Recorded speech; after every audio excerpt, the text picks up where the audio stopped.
It's Thursday, October 6, 2022, and this is FRCMedia News. I'm Keith Tebow. There's still a very active job market here on the South Coast.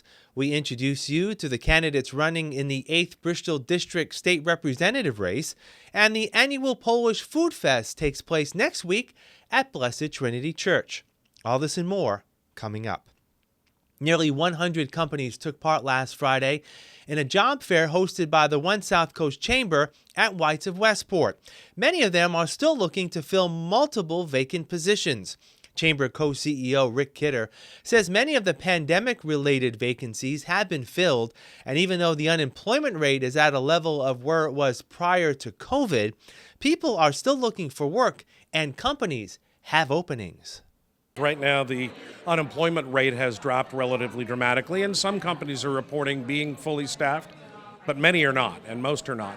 So the unemployment rate, even though it's dropped, is something of a false indicator, and it's really the workforce participation rate that really is the important one.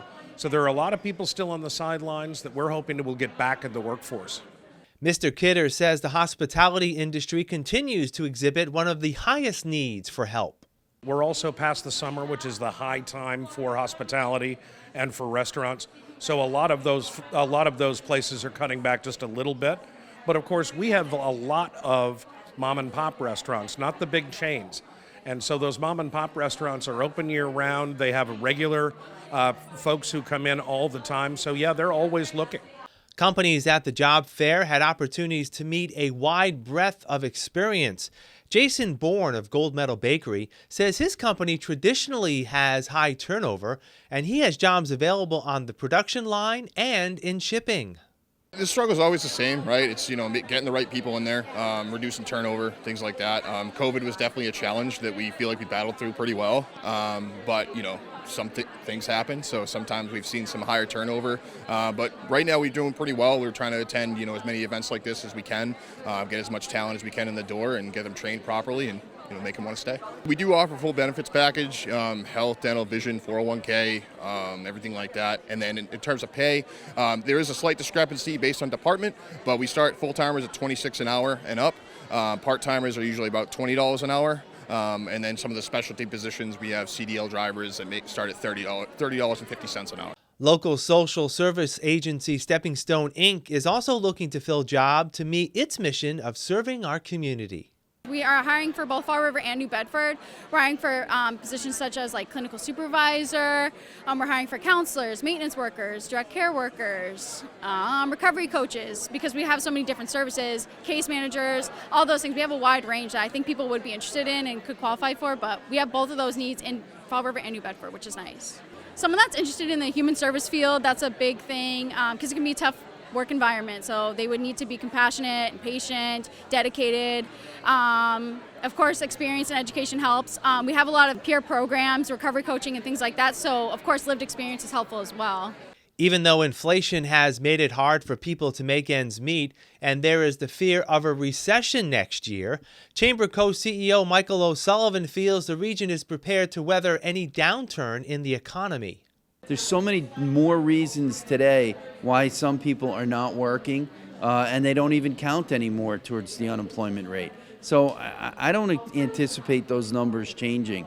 The employers are struggling, and I don't think that all of a sudden they're going to start to lay people off or to have a negative impact. I think they're still going to be looking for people. State and local leaders yesterday joined representatives from National Grid and Liberty Utilities to promote participating in the state's Mass Save program to make changes in homes and businesses with the goal of saving money on electricity and heat. The event was held at Madeira's Auto Body on Alden Street, which took advantage of the program to save money on their energy bills. Massachusetts Department of Energy Resources Commissioner Patrick Woodcock says many of the efficiency programs are free to eligible homeowners and small businesses. There is 100% incentives for weatherization. We have that is dependent on income. We also have 100% weatherization incentives for rental properties. 100% weatherization and heating system upgrades for income-eligible customers through CAP agencies.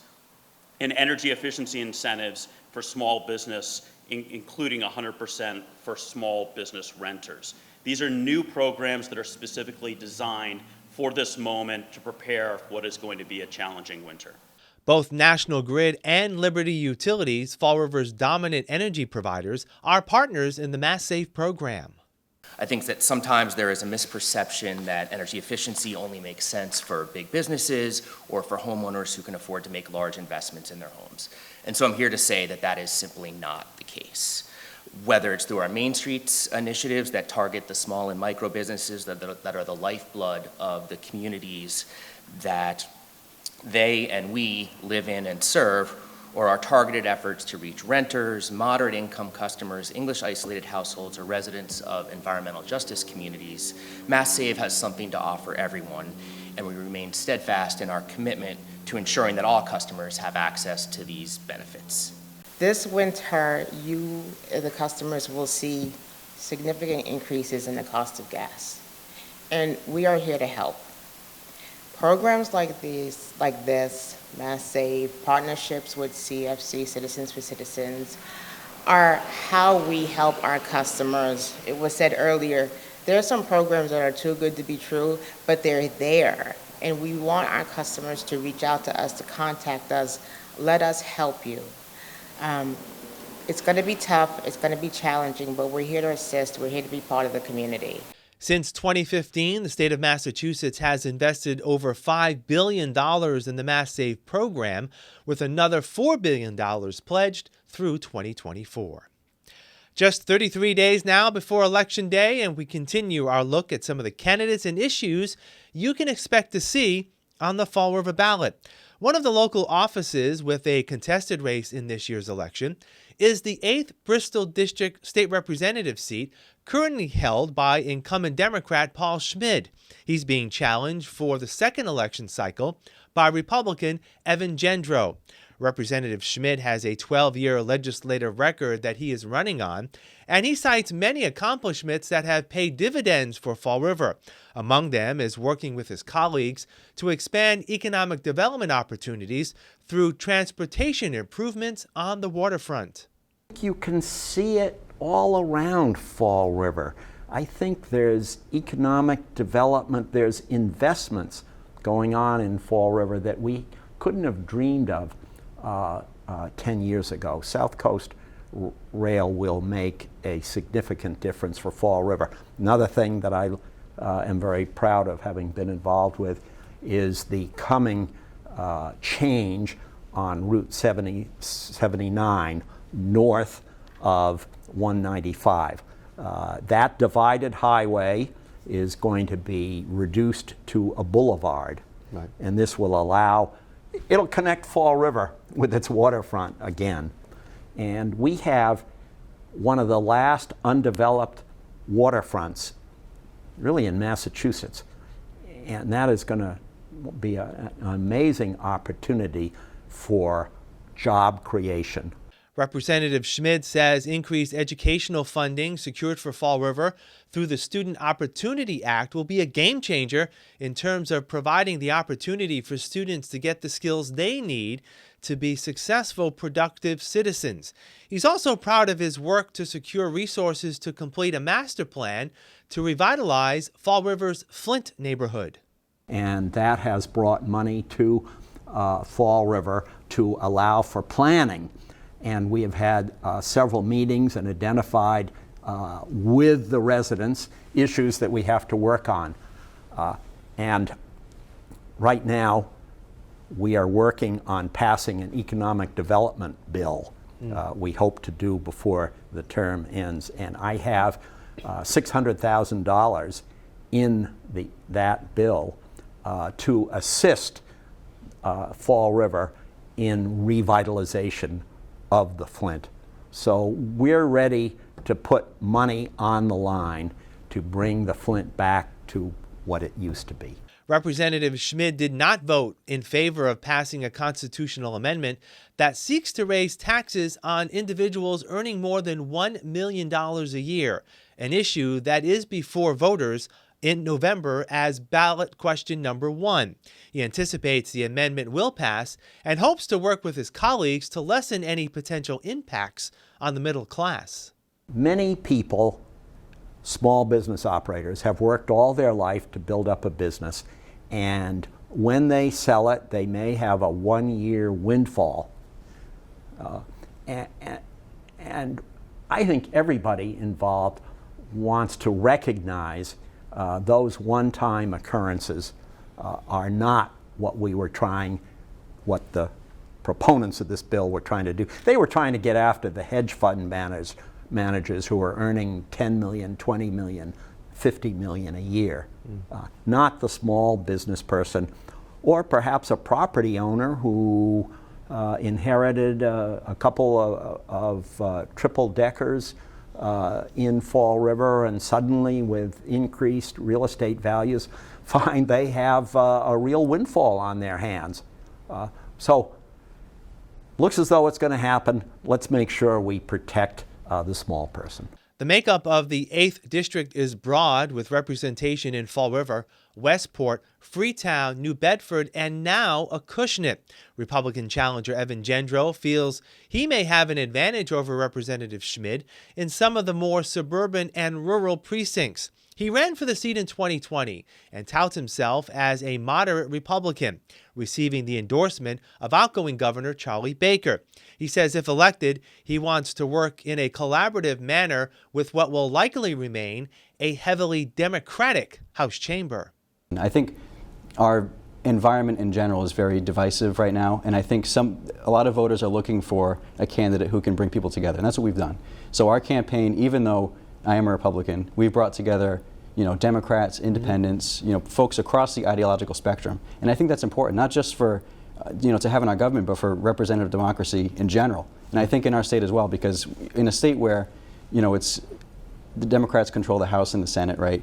And it's important to have a check and a balance to that. When people who may disagree on issues can sit together, and even though they have a different approach to the issues, they want the same solution, right? I think we all want people to do well financially, right? To be able to climb up the ladder and do well. And I think, we may have different approaches to get there, whether it's in, the types of tax relief that we're for, or cutting taxes or providing relief, or local aid, for example, right? So even though we may have different approaches to that, I think coming to the table and having, sincere discussions on the issues can, create great policy. A key plank of Mr. Gendro's platform is tax relief for residents where possible, while still ensuring cities and towns can support essential programs such as education and public safety staffing.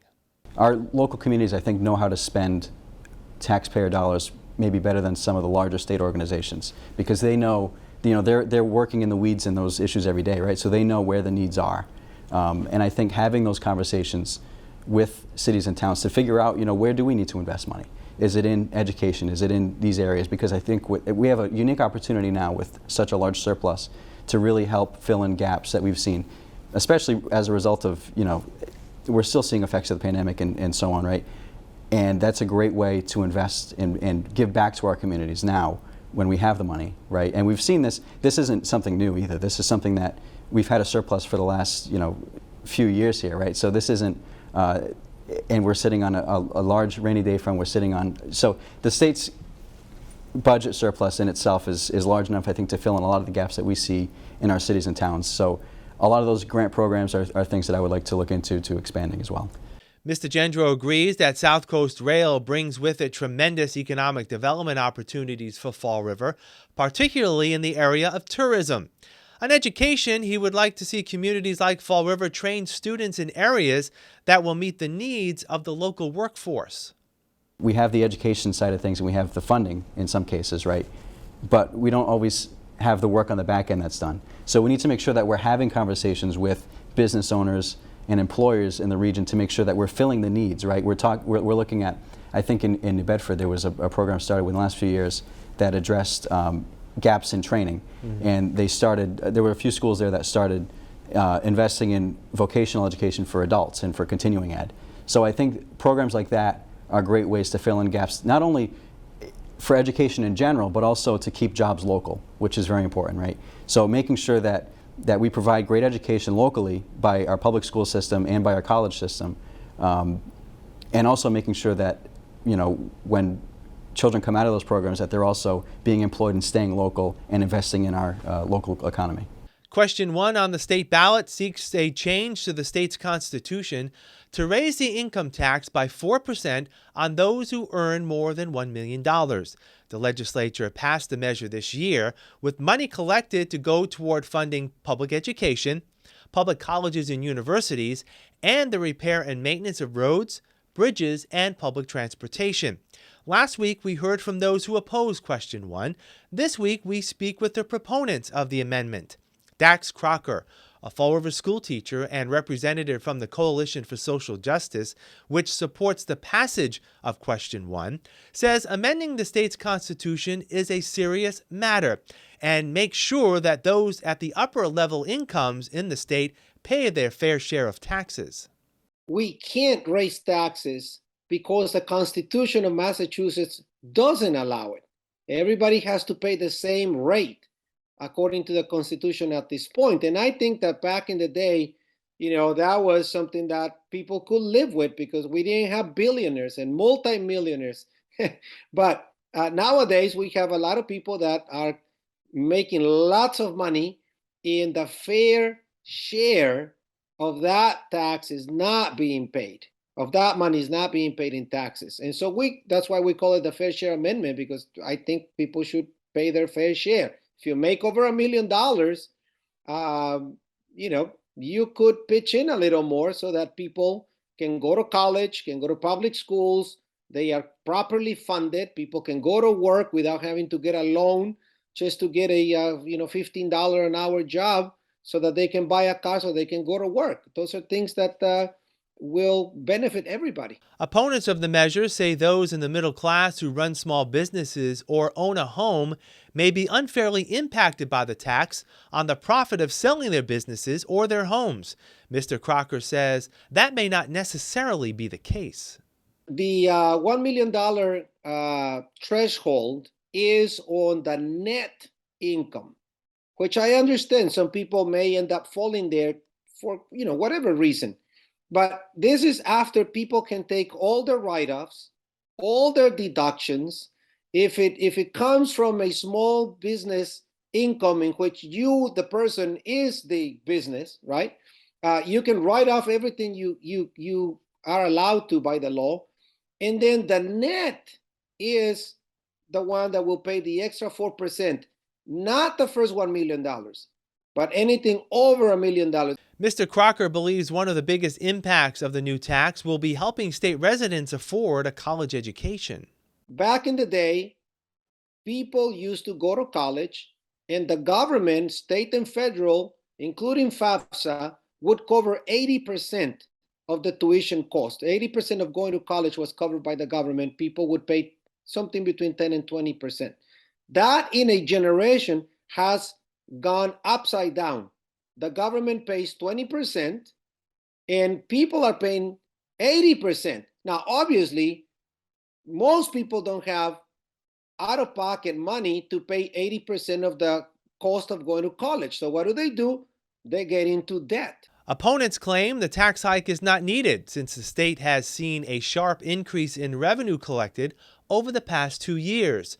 Mr. Crocker counters by saying revenue gains today do not mean that they will continue into the future. We are looking at not the next 24 months. We're making a decision for a generation. We are making a decision for everybody who is just coming out of high school right now and will end up spending the next 5, 10, 15 years of their lives in school to make our society better.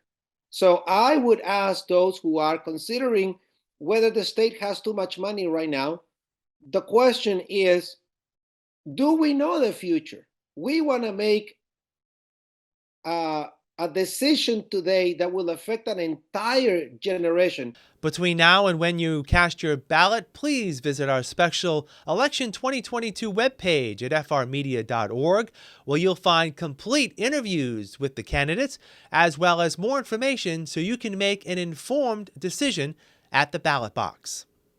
We'll have more FRC Media News right after this.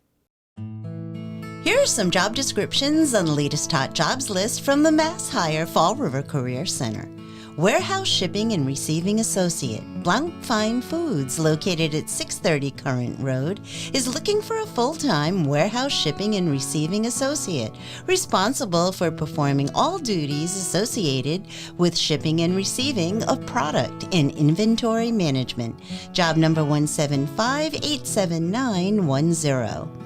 Assistant Manager, D'Angelo's, located at 16 William S. Canning Boulevard, is urgently looking for a full-time assistant manager, responsible for employee schedules and daily business operations of the store. Job number 175-66107. Chiropractic Assistant, Boston Orthopedic, located at 307 South Main Street, is seeking a full-time chiropractic assistant to assist in answering the phone, scheduling patients, collecting payments, and answering patient questions. Job number 175-57624. Team member, Taco Bell, located at 150 Plymouth Avenue, is looking for a full-time team member. For more information, call 774-294-0780. The Fall River Public School Department, located at 417 Rock Street, has an immediate need for the following full and part-time positions. Paraprofessional, job number 175-87996. Team Chair Professional, job number 175-86520. For more information about these and other positions, visit Mass Hire JobQuest at jobquest.dcs.eol.mass.gov or call the Mass Hire Fall River Career Center at 508-730-5000. Welcome back. The annual Polish Food Fest at Blessed Trinity Church on Plymouth Avenue takes place next week, and there's a wide variety of ethnic food available for takeout. We have all of our homemade Polish food that we'll have, and all of our baked goods. We have our pierogi, potato and cheese and cabbage, our gołąbki, our kielbasa sandwiches, cabbage soup, Polish plate, which gives you a little bit of everything. We have our nut rolls and pumpkin rolls, a bunch of pies, and our babka breads that always sell out. We have hot as well as cold, so if you want to take it home and eat it hot, you can absolutely do that. It's going to be on Friday, October 14th from 3 to 7, and Saturday the 15th from 11 to 2. And if anyone would like certain things, you can pre-order up until Monday the week of. The Food Fest is the church's biggest fundraiser each year and helps support the parish's community efforts year-round. On a weekly basis here, we have NA meetings Sunday at 11, Tuesday at 7 in the evening. We host Cub Scouts and Boy Scouts on Wednesday night. We have grief support on Thursday night. Our Father Kelly Neighborhood Association meets here. Kościuszko Club meets here. And we do a bunch of different things. For example, the end of the month on October 29th from 10 to 2, we're going to have another expired prescription drug return with the DEA, the Fall River Police. So we've been doing that for years here at Blessed Trinity. If you have unwanted or unused medications, you can bring them back on that day.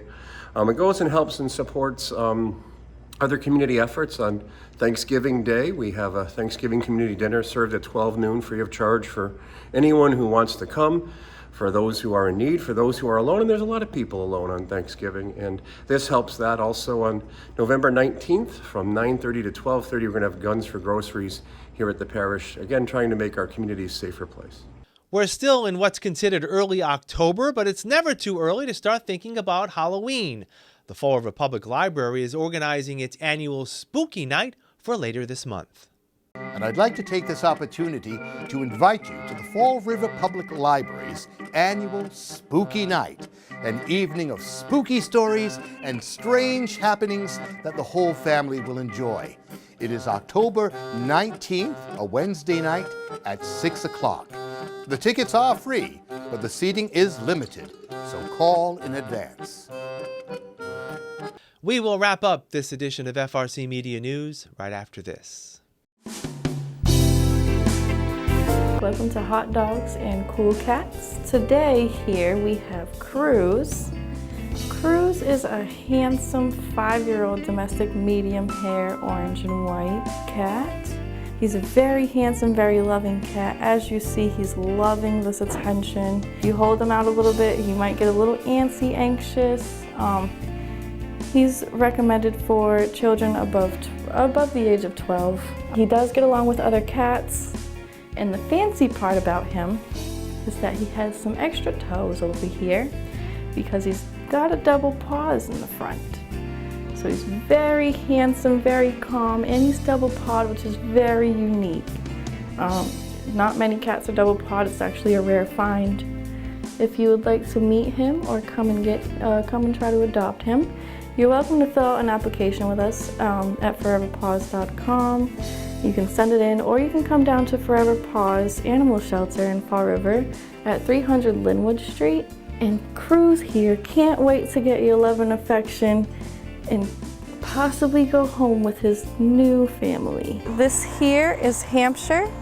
He's about a 4 to 5 month old shepherd mix. He's actually a very calm puppy for his age. He's very, very handsome. He actually gets along with other dogs very well. He's like perfect height for a shepherd mix. He's not gonna get too much bigger, probably up to about maybe 50 pounds. But he's very good on the leash. All puppies are gonna need a little bit of training, of course. We can't guarantee that he's house trained, of course, because he's been in the shelter. If you're interested in Hampshire, you can definitely come down and come check him out. He's ready to go home, he's neutered. He's up to date on all his shots. And he's very loving. Come on down and meet him, and we're at Forever Paws Animal Shelter at 300 Linwood Street in Fall River, Massachusetts. Hampshire would absolutely love to meet you guys. That'll do it for this edition of FRC Media News. Please visit our website at frmedia.org for all the latest news and local information.